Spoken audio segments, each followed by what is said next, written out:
جی جناب، میرے ساتھ اس وقت انٹرنیشنل ہیومن رائٹس کے چیئرمین جناب رانا بشار صاحب موجود ہے، برسٹل کی مشہور سیاسی سماجی شخصیت۔ آئیے ان سے جانتے ہیں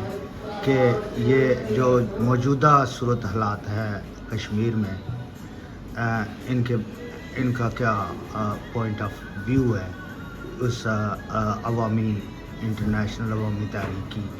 جو چل رہی ہے آزاد کشمیر میں۔ جی رانا بشار صاحب۔ جی بس سب سے پہلے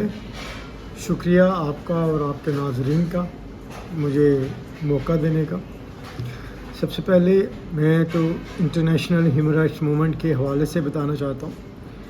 انٹرنیشنل ہیومن رائٹس موومنٹ ایک عالمی تحریک ہے جو دنیا بھر میں امن کے لیے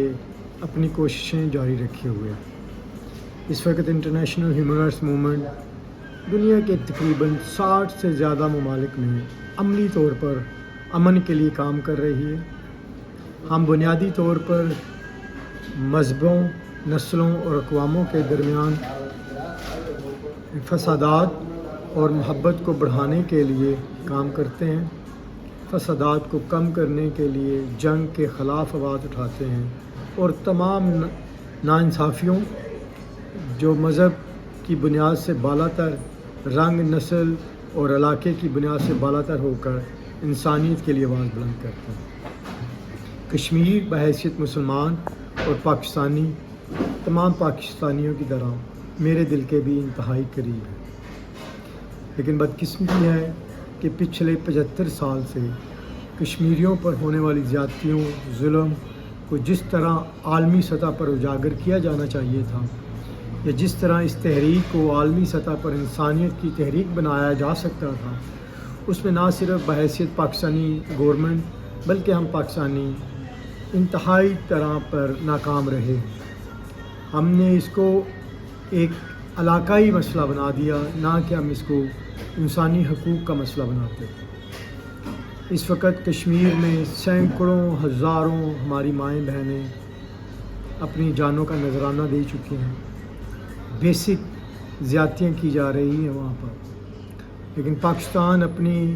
ناکام اور غیر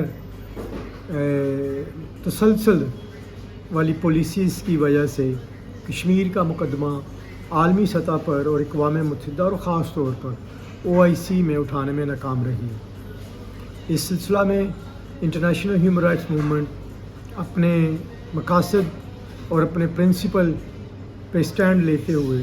کشمیر کے لیے نہ صرف دنیا بھر میں اقوام متحدہ، یورپی یونین اور OIC میں فلسطین کی آواز بلند کرتے ہیں، کشمیر کی آواز بلند کرتے ہیں، سیریا افغانستان کی جنگ کے خلاف بات کرتے ہیں، عراق کی جنگ کے خلاف بات کرتے ہیں۔ اسی سلسلہ میں ہم نے 2017 سے لے کر آج تک اقوام متحدہ میں نہ صرف فلسطین کشمیر کے لیے اقوام متحدہ کے اندر بلکہ اقوام متحدہ کے دفاتر کے باہر احتجاجی مظاہروں کا انعقاد کیا، کانفرنسز کا انعقاد کیا، ڈائیلاگ کا انعقاد کیا، اور اس کاز کو جتنا ممکن تھا اپنے ریسورس اور اپنی طاقت اور اپنی توانائیوں سے بڑھ کر کشمیر کاز کو عالمی سطح پر بلند کیا۔ 2017 سے لے کر اب تک ہم نے کشمیر کے حوالے سے یونائٹڈ نیشن میں 18 سے زیادہ چھوٹی بڑی کانفرنسز کی، جس میں نہ صرف ہم نے کشمیر سائڈ کے مسلم رہنماؤں کو دعوت دی بلکہ ان کے خیالات کو عالمی سطح پر پہنچایا۔ ہم نے یاسین ملک صاحب کی وائف، شبیر شاہ صاحب کی بیٹی اور گیلانی صاحب کے خاندان کے لوگوں کو دعوت دی اور ان کے نقطۂ نظر کو پوری دنیا تک انٹرنیشنل ہیومن رائٹس موومنٹ کے پلیٹ فارم سے پہنچایا۔ اس سے ہٹ کر کشمیر پر ہونے والی زیادتیوں کے خلاف اقوام متحدہ کو کئی یادداشتیں پیش کی۔ اچھا جی رانا جی، اس وقت جو آزاد کشمیر میں جوائنٹ عوامی ایکشن کمیٹی جس نے تحریک چلائی ہے، ان لوگوں کو جو نہ گرفتار کیا جا رہا ہے، ان لوگوں کو جو نہ جیلوں میں نظر بند کیا جا رہا ہے، اس کے بارے میں آپ کیا کہنا چاہیں گے؟ دیکھیں، دنیا کا اصول ہے کہ عوامی زور کو یا عوامی مہم کو جو حق پر ہو انصاف پر ہو اور اپنے رائٹ کے پہ ہو، ان کو دبایا نہیں جا سکتا۔ وقتی طور پر ان کے اثر کو کم کیا جا سکتا ہے، لیکن ایسی تحریکیں کبھی ناکام نہیں ہوتی۔ ہمارے سامنے اسپین، فرانس، ہمارے سامنے یورپ اور امریکہ، چین، ایسے ممالک کی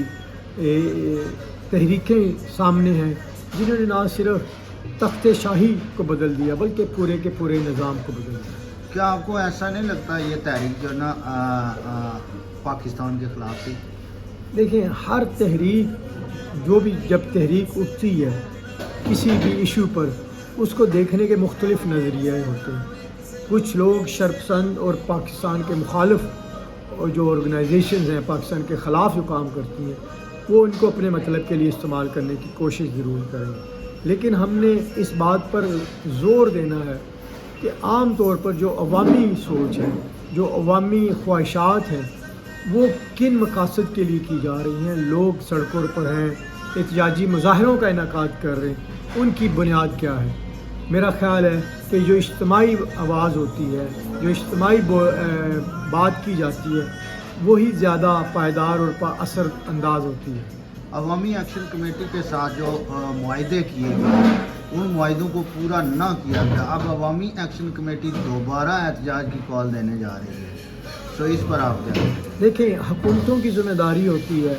کہ جو ایسے احتجاجی مظاہروں سے یا ایسے گروپوں سے معاہدے کیے جائیں وہ دیر پا ہوں، نہ کہ وقتی ہوں، نہ کہ ان مظاہرین کو منتشر کرنے کے لیے یا ان کی آواز دبانے کے لیے یا ان کو سیاسی طور پر نظر انداز کرنے کے لیے کیے جائیں۔ اگر گورنمنٹ آف کشمیر ان مظاہرین کے ساتھ جو معاہدے کرتے ہیں،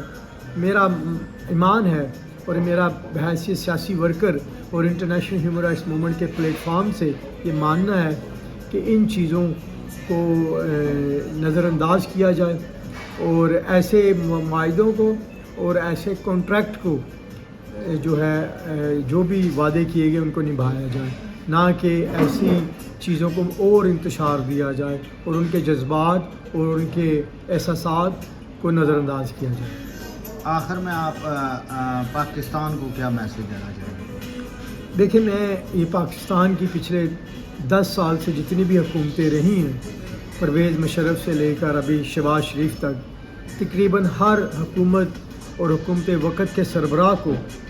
یہ زور دے کر کہتا رہا ہوں، بلکہ ہم نے اصلاحات بھی پیش کی ہیں، اپنی رائے اور تجاویز بھی پیش کی ہیں جو عام عالمی سطح پر یونائٹڈ نیشن میں، یورپی یونین میں اور OIC میں بیٹھ کر دیکھتے ہیں کہ پاکستان کو اپنی مضبوط خارجہ پالیسی کی ضرورت ہے جو پاکستان کے مفادات کے لیے کام کرے، نہ کہ عالمی سطحوں کے لیے اپنے آپ کو پراکسی کے طور پر پیش کرے۔ پاکستان کو انڈیپینڈنٹ خارجہ پالیسی کی ضرورت ہے اور ہنگامی طور پر معاشی پالیسی کی لانے کی ضرورت ہے۔ میں ہمیشہ یہ کہتا ہوں اور آج بھی یہ بآواز بلند کہوں گا کہ ایک مضبوط معاشی اور خارجی پاکستان ہی کشمیر کی آواز بلند کر سکتا ہے، ورنہ ہم کشمیر پہ ہونے والی زیادتیوں پر نہ کچھ کر سکتے ہیں، ہم خاموشائی تماشائی بنے رہتے ہیں۔ میں اکثر یہ بات دہراتا ہوں